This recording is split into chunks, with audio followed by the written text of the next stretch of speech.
D'ici le 28 août 2021, la Communauté économique des États de l'Afrique de l'Ouest, CEDEAO, exige des explications sur l'assignation à résidence surveillée de l'ex-président de la transition du Mali, Bando, et son ancien Premier ministre, Mokhtar Ouane.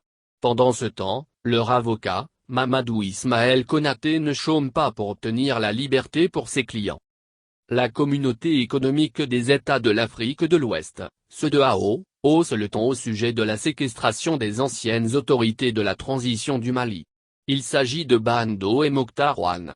Faut-il le rappeler, ces deux personnes ne sont plus libres de leur mouvement depuis le deuxième coup d'État survenu le 24 mai 2021 par les colonels. Depuis ce jour, s'ils sont chez eux, leur placement à résidence surveillée par les colonels suscite des questionnements.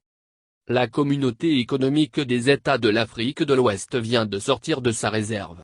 Elle exige des autorités actuelles un mémoire d'explication sur la surveillance à résidence de ces anciens dirigeants de la transition. L'ultimatum lancé aux nouvelles autorités expire le samedi 28 août 2021. L'ultimatum étant une contrainte, les dirigeants du Mali pourraient s'exposer à d'autres sanctions en plus de la suspension de toutes les instances de l'organisation sous-régionale.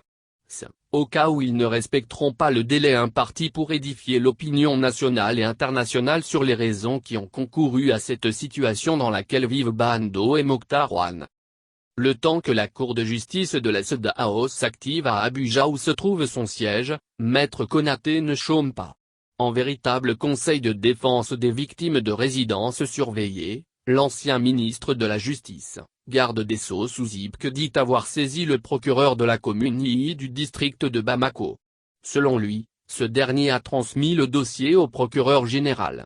Enfin, le procureur de la commune Yi a reçu une plainte nominative contre le colonel Assimi Goïta pour arrestation illégale et séquestration. Cette plainte déposée en commune Yi a été transmise au procureur général pour avis sans doute. J'attends les suites de toutes les actions qui visent à obtenir la levée de faits de mesures illégales, a affirmé Mamadou Ismaël Konaté. L'ancien patron du département de la justice menace d'étendre la plainte au Premier ministre, Tchogel Kokala Maïga, et au ministre de la Justice, Mamadou Kassogué. Dans un tweet, il martèle que la liberté est sans prix.